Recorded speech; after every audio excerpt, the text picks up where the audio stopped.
right here, right now. Click on our icon on DeWittDailyNews.com. DeWittDailyNews.com is the area's leading local news source 24 hours a day, 7 days a week. Get the latest local news, obituaries, police blotter, weather forecast, and more with no paywall.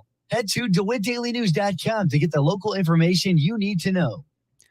From the Hart Media Group newsroom and DeWittDailyNews.com, I'm Ben Hubbard with this expanded morning newscast.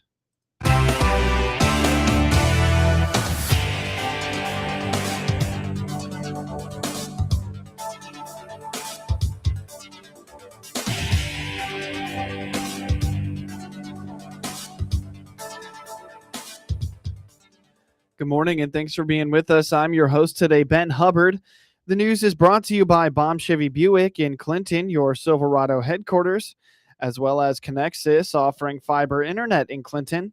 Click their icon on DeWittDailyNews.com to find out more.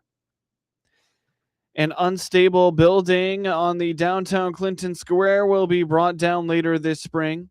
On the WHOW morning show Wednesday, Tony Harris, Clinton City Administrator, told the Hart Media Group that at the Tuesday night Clinton City Council meeting, the council approved the demolition of a building at the corner of Monroe Street and Main Street.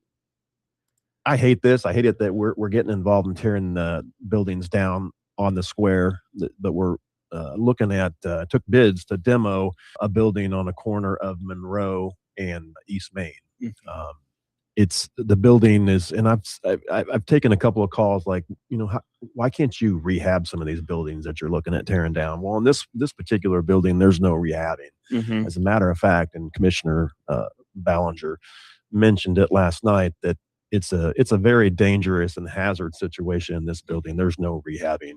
I was able to get into the building, and the north wall has totally collapsed. The part of the roof is collapsed. It's in the basement. I'm not even sure what's holding it up. So it's definitely a very dangerous situation. And, sometime back we had another building like that where the old movie theater used to be there in the 200 block of East Main that had kind of the same issue, and it actually collapsed and it could have hurt someone really bad. So we're looking at those type of things and taking those serious, and we're going to take it down. And Harris emphasizes this is not something the city wants to be in the business of doing.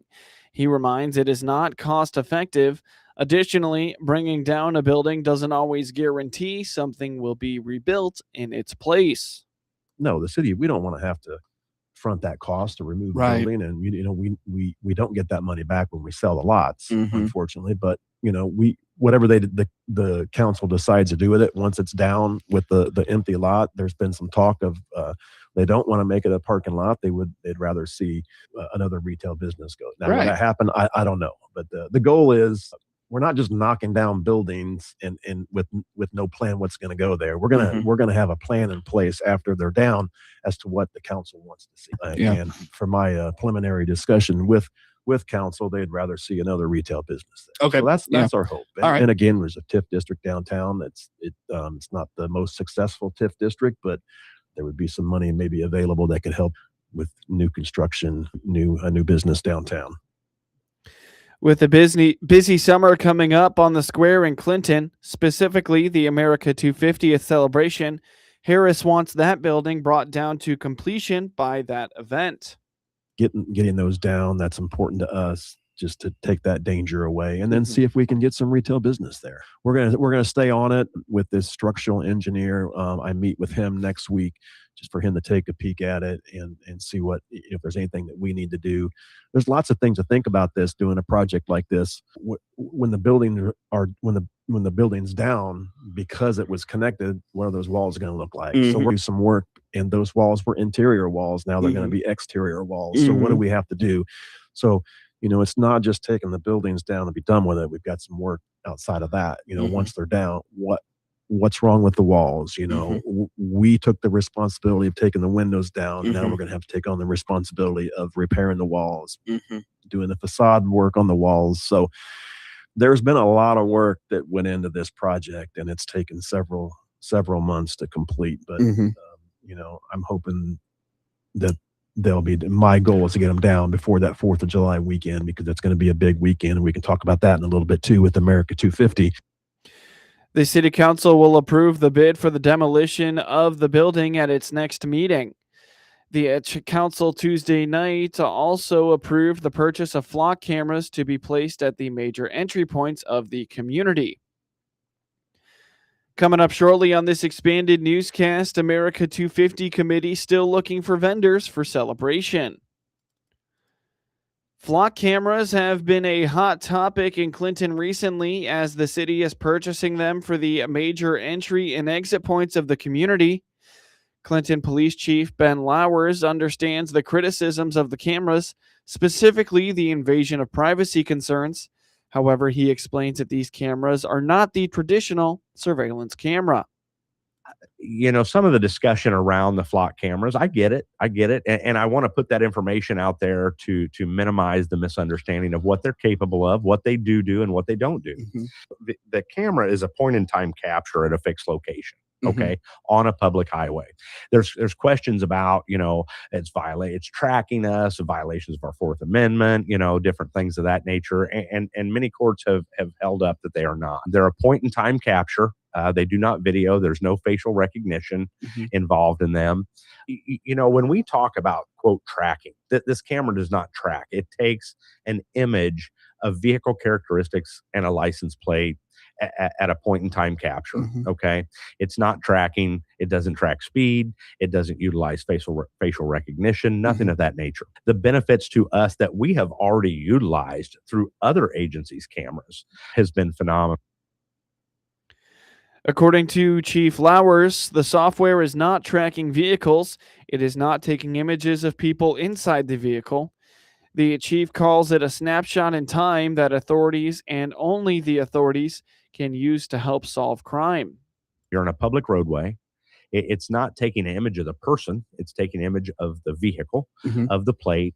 We can connect them to what we call the hot list, the NCIC, the Amber Alert system, the Silver Alert system, things of that nature, to where if a vehicle, let's say a stolen vehicle, a vehicle being tied to a wanted person or a violent felon, something of that nature, enters our community, correlates that plate through the NCIC system, and it will send us a notification that vehicle has been captured on our flock camera. A huge benefit for us in terms of monitoring when those folks enter our community or come through our community. Again, about safety of our community, and so that's one way that they're utilized. They don't track, they don't capture speed, they don't utilize facial recognition, simply captures plates and vehicle characteristics. It's a preventative tool, not a tracking tool. It is not tracking individuals, okay? It is taking the images by motion, okay? We can then utilize that to do a search for a vehicle. It's not sending us every vehicle that's coming, okay? It is taking images of those, and then we can search that data to look for a specific vehicle that we're looking for. Chief Lowers points out that flock cameras are very popular in many areas of central Illinois. When he found out flock cameras were going to be a part of the renovation of Kiwanis Park, he hoped the police department could partner with the city to purchase more for their purposes, something they've wanted to do for a few years now. There are 26 law enforcement agencies utilizing flock within about a 100-mile radius, okay? You can't go more than about 30 miles in any direction of Clinton and not be captured on a flock camera. Okay. But some things about that, what kind of brought it to fruition is with the upgrade to Kiwanis Park and the investment that the city has made there. One of the things that they wanted to do from the very beginning, and I strongly recommend it, is to get that under some type of surveillance. Well, the thing of it is, when we started initially discussing, the remodel of Kiwanis Park, its mere location and its design makes it I don't want to say problematic, but somewhat challenging for us to be able to monitor on a regular basis. And so, unfortunately, the camera system, all that does is capture something after it occurs. Okay. But it is going to help us resolve those issues where we have vandalism and things of that nature, and hopefully deter it for the future. Okay. Really, our flock camera system kind of came out of that. I know the city looked at several different options for that, and kind of settled on the flock system. And of course, I then stepped in and, hey, if we're going to look at the flock system, let's look at it broadening that a little wider than that with some LPRs, license plate readers, or license plate recognition. And so we did. So we started looking at that. Chief Lowers indicates the flock cameras in other communities have helped them solve crimes for Clinton police purposes and calls them a tremendous crime-solving resource. You're listening to the WHOW Morning Show. Let's take a quick break with a word from our sponsors. Spring is in the air, so it's time to choose your new Silverado. This is Scott Baum from Baum Chevrolet Buick in Clinton and Farmer City. We have a good selection of new Silverados with springtime savings and special finance rates. Choose from regular cabs, double cabs, or crew cabs in gas or diesel. We're also allowing extra money for your trade on all new Silverados this month. Silverado, together let's drive. See all our inventory at BaumChevyBuick.com, right from the start. Experience the power of better connection with Connexus Fiber Internet. Connexus delivers ultra-fast, reliable speeds to keep you connected at the speed of life. Whether you're working from home, streaming your favorite shows, or gaming with your friends, Connexus has you covered. Say goodbye to buffering and dropped calls and say hello to fiber fast internet. Ready to upgrade your connection? Sign up today by clicking the Connexus icon at DeWittDailyNews.com. Nothing connects us like Connexus. News time is 20 minutes after the top of the hour. You're listening to the WHOW Morning Show. Clinton's America 250 committee is still welcoming vendor applications for this summer's big celebration. On the WHOW Morning Show Wednesday, Bobby Perryman told the Hart Media Group that the $40 application fee for vendors covers the spot for all 3 days of the event. As of right now, the deadline to submit is May 1st. So we are looking for vendors, particularly local vendors, if they're available. I know it's a holiday weekend, so it's a little bit tougher, but it's only $40 for all 3 days of the event, which is a steal because I know like apple and pork is a lot more expensive than that. And that's going to be July 3rd through 5th. If you need electrical hookup, that is available. That's an additional $20 for the 3 days. We have applications available on our Facebook page. If you just search for Clinton Celebrates America 250, it will pop right up. Or you can pick them up in person at the library. Anytime the library is open. They do need to be filled out and returned with payment to Mackenzie Ruger. She's the one who's handling all of this. Her cutoff date right now is May 1st. That might change. We might be able to give a little bit more leeway. We're still working on that. Perryman highlights some of the vendors that have already secured their spots and adds that they are looking to have a lot of food options for the spots that are still open. And we currently have Later Tater, which does Southern style food, Route 51 Creations Laser Engraver, Mama D's Smokehouse, and Jessica Ryan Design, Nicole Dugan Yoshiaki, I'm trying I'm not doing that correctly, Karate Alliance, and Pop Soda, which is Mackenzie's. And if you are like a local organization that wants to sell hot dogs or anything like that, we're open to that as well. Again, we just ask you to fill out that vendor application. Well, we would really love a lot of food options because it's going to be 3 days with a lot of people. So they're going to need to eat, they're going to need to drink. So that's kind of what we're hoping for. But really, anyone who makes any kinds of crafts, we would love to have. We are going to have the farmers market. Booths will be there as I normally would be. So we're excited about that. So we just want a nice variety of things that people would enjoy. If you're interested in being a vendor at this summer's America 250 celebration in Clinton, find the Clinton Celebrates America 250 Facebook page. You can also pick up applications at the Warner Library. Illinois looks to remain in an active weather pattern as we roll through April, says DTN agriculture meteorologist John Baranek. Through Friday, we'll see more showers kind of spread out through most of the state. And then going into the weekend, we got another system moving through, at least across the north. We'll get showers and thunderstorms out of it, probably some breezy conditions. That finally moves through the state early next week. I mean, basically, we're having shower chances just about every day here, at least through next Wednesday. Beyond that, it might slow down a little bit, but we're still looking at a pattern that favors a lot of ups and downs in terms of temperatures, and frequent bursts of precipitation moving through. So overall, it's an active April period here, and so that brings about plenty of chances for precipitation. For some of us, we still need a bit more. For some others, though, it might be a little too much, and might bog down some soils there a little bit. In terms of temperatures, with it going up and down, up and down, up and down, I mean, the soil temperatures, I think a lot of folks are starting to pay attention to a little bit more here. And we're starting to get towards that 50-degree mark, that magical 50-degree mark towards the south. But we got a long ways to go across the north. So with this kind of up and down pattern, it doesn't really give us a good idea of timing on when we kind of reach that 50-degree mark throughout the month. But we should do it by the end of the month towards the north, too. So it should be coming, despite all these ups and downs. But I think the precipitation thing will be more important as the month wears on to how we can get out into the fields this month. He expects most of Illinois to receive upwards of an inch of precipitation through next Wednesday, but some areas could receive more with embedded thunderstorms. Illinois Department of Agriculture Director Jerry Costello is among those pushing for year-round E15. He says it was an issue well before the Iran war.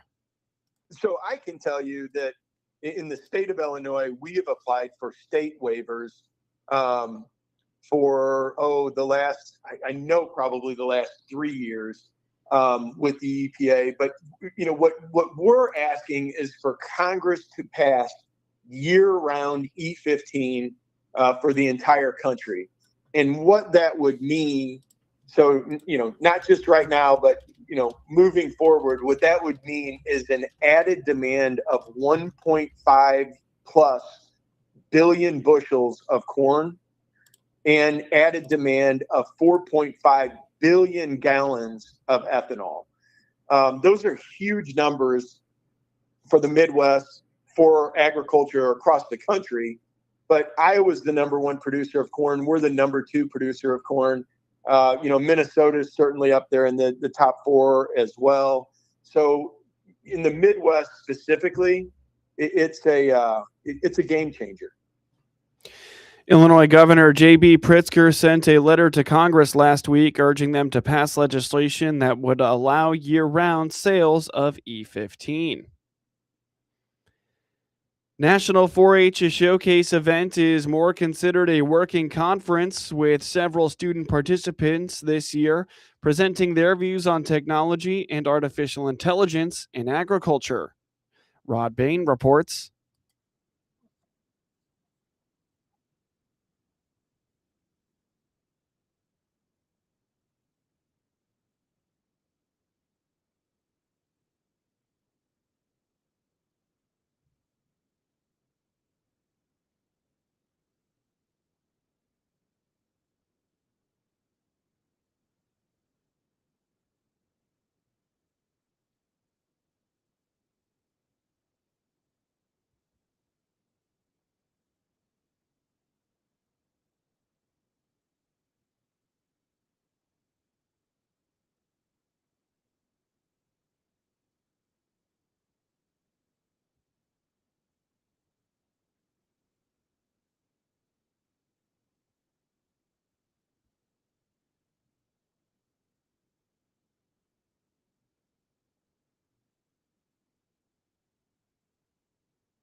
Now for your local obituaries. Robert Kevin Blythe, 79, of Atlanta, passed away on Monday, April 6th at Carl Broman Medical Center in Normal. Visitation will be held at Queer and Peasley Funeral Home on Friday, April 10th from 4:30 p.m. to 7 p.m.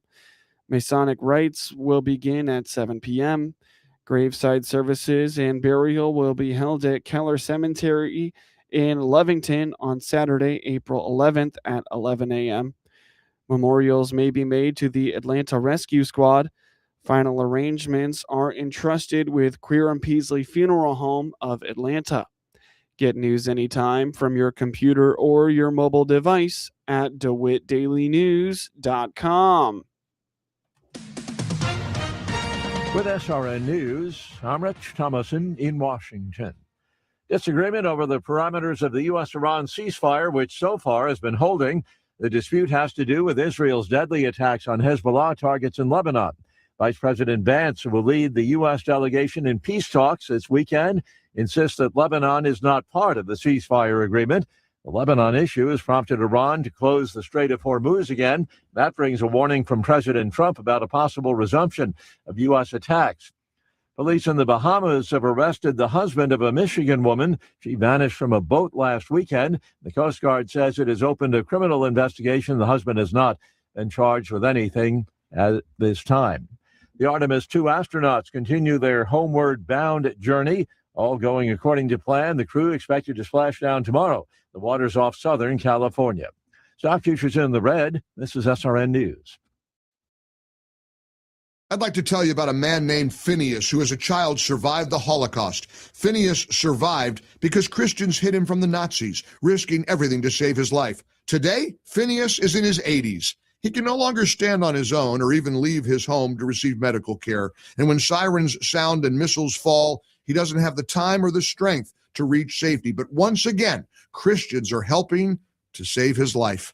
Through the International Fellowship of Christians and Jews, a mobile clinic brings doctors and medicine right to Phineas's doorstep, providing care that he otherwise would not receive, especially during a time of war. Phineas said, "Christians saved my life during the Holocaust, and now again, they are helping me." As Israel's Holocaust Remembrance Day approaches, remember these precious children of God by lifting them up in prayer, asking for his protection, his comfort, and his peace. Stand with Israel in prayer by visiting supportifcj.org. That's supportifcj.org. This is staff meteorologist Jennifer Wojcicki with your regional radio forecast. Slight chance for isolated storms today, otherwise sunshine mixed with clouds at times. High temperatures reach up to 77, southwesterly winds 10 to 15 miles per hour. Slight chance of thunderstorms tonight, lows level off around 56, mainly cloudy skies expected. Hear weather twice an hour or online anytime at DeWittDailyNews.com. Right now, 59. From the Hart Media Group Sports Desk, IL Sports Wire, and DeWittDailyNews.com, I'm Ben Hubbard with this local sports report. Williamsville outscored Clinton 8-2 late and rallied to a 12-8 win in non-conference high school baseball action on Wednesday at Evans Field in Clinton. The Maroons led 6-4 entering the fifth inning, but Williamsville scored the next 8 runs to go up 12-4 before Clinton got 2 back in the bottom of the 6th. Brock Wilson was 2 for 3 with a double and 3 RBIs to lead the Maroons. Josh Bass drove in 2 and finished 1 for 3. Brady Stauffer and Stone Stith each had 2 hits. Stith added an RBI. Clinton drops to 8-4 overall. They resume Central Illinois Conference play on Thursday, hosting Tuscola. And tune in tonight as the Clinton Lady Maroons take on Tuscola in high school Central Illinois Conference softball action. First pitch is at 4:30 p.m. Hear the action of that game on WHOW and all its digital platforms. In a game heard on WEZC and online at DeWittDailyNews.com, Forrest Rodden threw 5 innings of 2-run ball and drove in a run in a Monticello 12-2 5-inning run rule win over Decatur St. Teresa. In non-conference high school baseball action on Wednesday afternoon in Monticello, Rawdon allowed 2 runs on 3 hits. The junior struck out 7 and walked 1, helping the Sages in its 12th straight to start the season. Rawdon also drove in a run and a decisive 5-run 5th inning that ended the game on the 10-run rule. He was the State Bank of Bement player of the game. Grant Kiger blasted a 2-run home run in a 4-run first inning for the Sages. Matthias Rudolph was 2 for 3 with a triple and 2 runs. Dawson Gatros scored 3 times atop the Monticello lineup. Jared Hess was 1 for 3 with a 2-run double for the Bulldogs, who dropped to 6-5 overall. Monticello improves to 12-0 overall.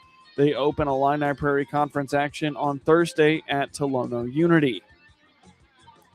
Owen Comstock drove in 3 runs, and Lincoln took down Springfield Lanphier 9-1 in Central State 8 Conference high school baseball action on Wednesday in Lincoln. Comstock was 3 for 5 with a double and 3 runs batted in. Tate Au was 2 for 4 for the Rail Splitters. Austin Lucas and Cooper Kohler each had doubles. The 3 Lincoln pitchers combined to limit Lions hitters to a run on 3 hits. Al struck out 3 in 3 innings of shutout ball. Carson Komnick earned the win in 3 innings of 1-run ball, and Brett Hayes struck out 3 in a scoreless inning of relief. The Rail Splitters improved to 7-5 overall and 2-3 in the CS8. They visit Limestone on Friday. Braxton Denning and Tate Crow each drove in 3 runs, leading Heyworth to a 13-3 win over LeRoy in Heart of Illinois high school baseball action on Wednesday in Heyworth. The Hornets used a 6-run 4th inning to get out to a 10-run lead and a win in 5 innings by a run rule. Crow hit a bases-clearing double to put Heyworth in front 13-3. Boston Cats hit a solo home run and scored 4 times for the Hornets. Denning was 1 for 3 with a double as Heyworth took advantage of 3 Panthers errors. Jackson Law was 2 for 3 with a double and 2 RBIs. Ridge Braden was 2 for 3 with a double and 2 RBIs. Caleb Zellers added a double for Heyworth. Heyworth is 3-4-1 overall and 1-1 in the Heart of Illinois Conference. They host Tremont Friday in Heart of Illinois action. Normal Community scored 13 runs early and rolled to an easy 13-0 win over Peoria Notre Dame in Big 12 Conference high school baseball action on Wednesday in Normal. The Ironmen scored 8 first-inning runs and added 5 more in the second. Normal Community drew 9 walks for the game, and no hitter had multiple hits. Andrew Nauer brought in 2 runs and was 1 for 1. Beckett Weber doubled while Carter Harris hit a triple. Josh Jones struck out 10 in 4 shutout innings. He walked 2 and permitted 2 hits. Owen Weaver struck out 1 in a scoreless inning of relief. The Ironmen are 6-1 overall and start 1-0 in the Big 12. They will travel to Peoria Notre Dame on Friday. Mason Asslinger followed up a big day at the plate on Tuesday with a big day on the mound on Wednesday, leading Normal West to a 2-0 win over Champaign Centennial in Big 12 high school baseball action in Normal. Asslinger struck out 8 in 5 1/3 shutout innings. He walked 1 and permitted 4 hits. Bryson Edwards closed out the win with 1 2/3 innings of shutout relief. He struck out 2 and did not permit a hit or a walk. Asslinger was a double short of the cycle in a 9-1 win over Metamora on Tuesday, driving in 2 runs. Tanner Nolan accounted for the lone RBI for the Wildcats. No Normal West player had multiple hits. Nolan Asslinger, Charlie Hanks, and Sam McCulley collected hits. Normal West improves to 7-4 overall and starts 1-0 in the Big 12. The Wildcats visit Centennial on Friday.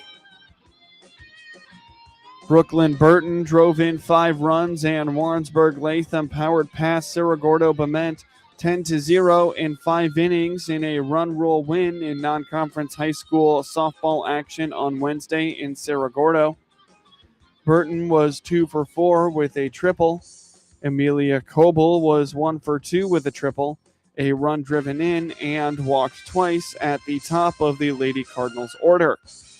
Elena Park was 2 for 3 with a double and 2 RBIs for Warrensburg-Latham. Megan Harden struck out 4 in 5 shutout innings. She allowed just 2 hits and walked 2. Warrensburg-Latham goes to 7-6 overall. They will travel to Meridian on Thursday.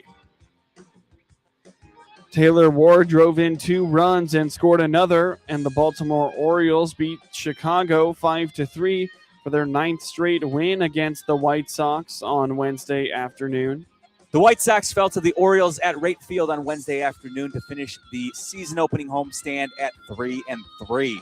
With the loss, the Sox fall to 4-8 on the season. Despite the tough loss, high baseball IQ was on full display as Chase Mydroth stole a run in the bottom of the 5th to give the White Sox a temporary lead. And now Mydroth's going to try to score, and he will! And the Sox lead 3-2. Montgomery on his way to second. He's safe. Bradish had the ball, and Mydroth just basically stole a run. It's 3-2. Unfortunately, the Orioles proved to be too much as they came back and picked up a 5-3 win on getaway day. Now the Sox look to end the misery in Missouri. I'm Jeff Meller, and I'll have your pregame coverage starting at 6 o'clock on Thursday on the ESPN 1000 Hard Rock Casino White Sox Network. White Sox left-handed pitcher Anthony Kay gets the ball as the White Sox open a 4-game series at Kansas City. The Royals go with right-handed pitcher Seth Lugo. Jordan Walker homered for the 3rd consecutive game.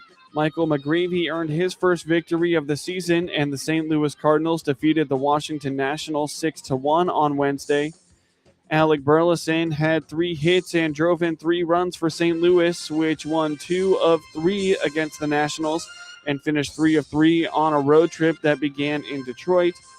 Miles Michaelis, who made 2 All-Star appearances while pitching for St. Louis from 2018 to 2025, surrendered 2 runs in 3 innings in his first outing against the Cardinals as Washington lost for the 7th time in 8 games. Walker continued his strong start, ripping Brad Lord's full-count slider to center in the 5th inning. McGreevy yielded a run on 4 hits in 6 innings to lower his ERA to 2.16. The right-hander struck out 1 but retired the last 11 batters he faced, including 7 consecutive groundouts to end his outing. Michaelis allowed 8 of the 17 hitters he faced to reach safely and was lifted after throwing 55 pitches, but Burleson's 2-run single in the 2nd accounted for the Cardinals' only scoring against the right-hander. After a day off, Thursday, St. Louis opens a 3-game series at home against Boston. Right-handed pitcher Dustin May makes his 3rd start for the Cardinals. Nico Horner hit a leadoff homer and then delivered an RBI double during a 5-run 5th inning as the Chicago Cubs beat the sloppy Tampa Bay Rays 6-2 on Wednesday night at Tropicana Field. Michael Conforto had a 2-run double for the Cubs, who took advantage of 3 Tampa Bay throwing errors in the 5th inning to win the rubber game of the series. Colin Rea allowed 1 run in 5 innings. Horner went 3 for 5 with 2 RBIs and 2 runs, extending his on-base streak to 11 games. A leadoff double, 2 walks, and Conforto's bases-loaded double broke it open. 2 throwing errors, one by right fielder Jake Fraley and the other by catcher Hunter Fiducia, helped the Cubs score 2 more runs before Boyle could escape. He gave up 6 runs, 5 earned, and 4 hits in 4 1/3 innings. Tampa Bay's first run came in the 3rd on Jonathan Aranda's sacrifice fly. Aranda scored in the 8th on Jake Fraley's single. Cubs left-handed pitcher Shoto Imanaga faces Pirates right-handed pitcher Carmen Mlodzinski on Friday at Wrigley Field. Scotty Scheffler is feeling rested. Bryson DeChambeau confident, and defending champion Rory McIlroy feeling pressure-free at the Masters for the first time in more than a decade. The trio lead a star-studded field vying for the green jacket at the 90th Masters, which begins Thursday morning with the first tee time set for 7:40 a.m. Eastern Time amid the azaleas and dogwoods at Augusta National. Instead of sweating out another year of answering questions about when or if he'd ever complete golf's career Grand Slam, McIlroy spent a portion of this week enjoying a round of golf with his father and reflecting on his achievement. He'd like to repeat, but the Masters isn't often kind to defending champions. Only 3 players have won back-to-back championships, the last being Tiger Woods nearly a quarter century ago. McIlroy isn't allowing himself to succumb to pressure at Augusta after ending years of heartbreak with the 2025 win. The 36-year-old will have plenty of competition from the world's best players, including Scheffler, who remains number 1. The Texan is seeking his 3rd Masters championship, with the other 2 coming in even-numbered years, 2022 and 2024. Prior to that, he had 3 top 5s to start the season, including a win at American Express to join Jack Nicklaus and Woods as the only players with 20 PGA Tour titles and 4 majors before turning 30. Like McIlroy, he hasn't played competitively since the Players' Championship nearly a month ago, and he and his wife Meredith recently welcomed their second son, Remy. Nobody is feeling better about their game than DeChambeau, who has won his last 2 tournaments on the LIV Tour. DeChambeau is seeking his first Masters championship after twice winning the U.S. Open. He pulled into a tie with McIlroy for the lead in Sunday's final round a year ago before faltering down the